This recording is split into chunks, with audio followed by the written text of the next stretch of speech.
वज़ीर-ए-आज़म मोहम्मद शहबाज शरीफ गजा अमन कॉन्फ्रेंस में शिरकत के लिए मिस्र रवाना। वज़ीर-ए-आज़म अमरीकी सदर और मिस्री सदर की खुसूसी दावत पर शर्म शेख के लिए रवाना हुए। नायब वज़ीर-ए-आज़म इसहाक डार, वज़ीर इत्तलात व नशियात अताउल्लाह तारर भी वज़ीर-ए-आज़म के हमरा वफ़द में शरीक हैं। शहबाज शरीफ गजा में जंगबंदी के लिए शर्म शेख आलमी अमन सरबराही इजलास में शिरकत करेंगे। वज़ीर-ए-आज़म मोहम्मद शहबाज शरीफ गजा अमन मुआहदे पर दस्तखत की तकरीब में शिरकत करेंगे।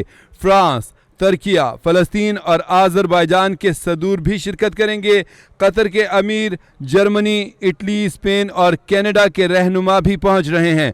गजा अमन समिट आज मिस्र के शहर शर्म शेख में होगी। तमाम तैयारियां मुकम्मल कर ली गई हैं। समिट में गजा की तामीर नौ के हवाले से लाहा अमल तय किया जाएगा। हमास और ईरान का दस्तखत की तकरीब में शिरकत से इनकार। मशरिक़ वस्ता की तारीख का अहम दिन, कैदियों का तबादला आज होगा। हमास 20 यरगमाली 28 लाशें रेड क्रॉस के हवाले करेगी, जबकि इसराइली जेलों से 2000 के करीब फ़लस्तीनियों को आज रिहा कर दिया जाएगा। वज़ीर इत्तलात व नशियात अताउल्लाह तारर भी वज़ीर-ए-आज़म मोहम्मद शहबाज शरीफ के हमरा शर्म शेख के लिए रवाना हुए हैं, वफ़द में शामिल हैं। और मियाँ मोहम्मद शहबाज शरीफ जो हैं गज़ा में जंगबंदी के लिए शर्म शेख की आलमी अमन सरबराही इजलास में ख़ास तौर पर शिरकत करेंगे। वज़ीर-ए-आज़म मोहम्मद शहबाज शरीफ गज़ा अमन मुआहदे पर दस्तखत की आज होने वाली तकरीब में शिरकत करेंगे। तमाम तर तैयारियाँ इस तकरीब की मुकम्मल कर ली गई हुई हैं।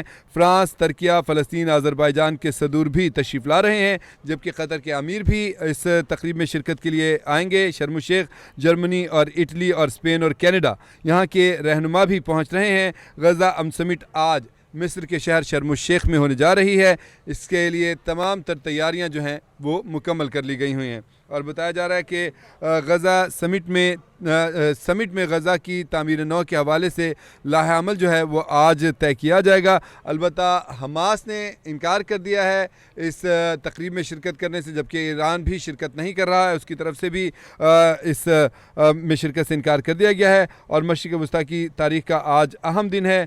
आज कैदियों का तबादला होगा। हमास की तरफ से 20 यरगमालियों को और 28 लाशों को रेड क्रॉस के हवाले किया जाएगा। इसराइली जेलों से 2000 के करीब फ़लस्तीनी जो हैं वो रिहा होंगे। नाज़रीन, आपको बताएं कि पिछले दिनों अमरीकी सदर डोनाल्ड ट्रंप ने अमन मंसूबे का ऐलान किया था। 20 निकाती अमन मंसूबा था, जिसमें उनके साथ इसराइल के वज़ीर-ए-आज़म नेतन्याहू भी थे। और दोनों ने मुश्तरका प्रेस कॉन्फ्रेंस में इस अमन मंसूबे का ऐलान किया था, जिसके ऊपर काफ़ी खराज तहसीन पेश किया गया और उसको सराहा गया। और तमाम फिर बाद में हमास ने भी इस मंसूबे को एक्सेप्ट कर लिया था।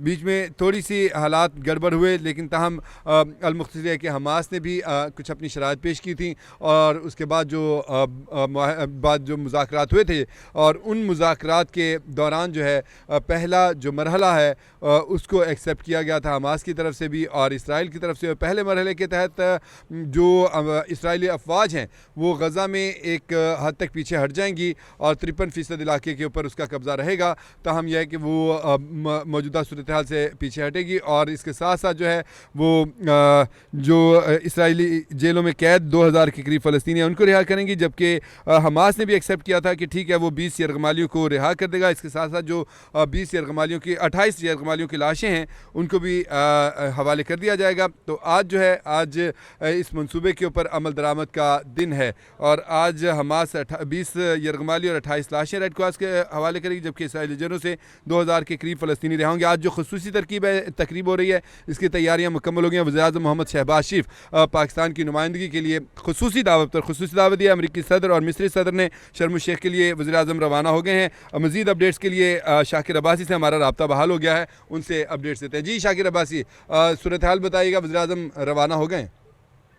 देखिए, वज़ीर-ए-आज़म मोहम्मद शहबाज शरीफ अमरीकी सदर डोनाल्ड ट्रंप और मिस्री सदर अब्दुल फत्ताह अस्सीसी की खुसूसी दावत पर शर्म शेख के लिए रवाना हो गए। वज़ीर-ए-आज़म शर्म शेख में मुनक्कदा गज़ा में जंग बंदी के लिए शर्म शेख अमन सरबराही इजलास में शिरकत करेंगे। नायब वज़ीर-ए-आज़म इसहाक डार भी और इन दोनों के अलावा भी कोई और वफ़द में मौजूद है, नायब वज़ीर-ए-आज़म और वज़ीर इत्तलात के अलावा? देखें, वज़ीर इत्तलात और यही हैं और वज़ीर-ए-आज़म हैं और साथ साथ नायब वज़ीर-ए-आज़म जो है इसहाक डार हैं और वज़ीर-ए-आज़म है साथ। वज़ीर-ए-आज़म पाकिस्तान अमरीकी सदर डोनाल्ड ट्रंप, मिस्री सदर अब्दुल फत्ताह सीसी, अमीर कतर शेख तमीम बिन हमद अस्सानी तुर्की के सदर रजब तैयब एर्दोगान और दीगर आलमी रहनुमाओं की मौजूदगी में गजा अमन मुआहदे पर दस्तखत की तकरीब में खुसूसी शिरकत करेंगे। शर्म अल शेख में होने वाला अमन सरबराही इजलास सदर डोनाल्ड ट्रंप, वज़ीर आज़म शहबाज शरीफ और अरब इस्लामी रहनुमाओं की अक़वाम मुत्तहिदा जनरल असम्बली के मौके पर गजा में जंगबंदी के लिए खुसूसी कोशिशों का नतीजा है। मुश्तरका एलामिया के जरिए वज़ीर आज़म समेत इन ममालिक के सरबराहान ने अमरीकी सदर डोनाल्ड ट्रंप के गजा में जंगबंदी, पायदार अमन और खित्ते की तरक्की के हवाले से मंसूबे का खैर मकदम किया था। वज़ीर आज़म की शर्म अल शेख अमन सरबराही इजलास में शिरकत पाकिस्तान के फलस्तीनियों के हकूक के लिए आवाज उठाने और उन्हें हर किस्म की सियासी और सिफारती मदद की फराहमी की अक्कासी करता है। पाकिस्तान ये तवक्को करता है इस अमन सरबराही इजलास और इसमें दस्तखतशुदा मुआहदे के बाद गजा में जारी मुसालम का सिलसिला रोकेगा। गजा से इसराइली बोझ अफवाज का निखला होगा, फलस्तीनियों के अपने घरों को वापसी होगी, उनकी हिफाजत यकीनी बनाई जाएगी, कैदियों की रिहाई होगी और अमन के साथ साथ गजा की तमीर मुमकिन हो सकेगी। पाकिस्तान को उम्मीद है कि ऐसे इक़दाम से न सिर्फ मशक़ वस्ता में देर पा अमन का दरीना ख्वाब शर्मिंदा ताबीर होगा, बल्कि अक़वाम मुत्तहिदा के करारदादों के मुताबिक फलस्तीनियों की मंगों की तर्जुमानी करते हुए एक आज़ाद और खुदमुख्तार फलस्तीनी रियासत का क़याम अमल में आएगा, जिसकी सरहदें 1967 से कबल के मुताबिक होंगी और अल-कुद्स अश-शरीफ इसका दारुल खिलाफा होगा।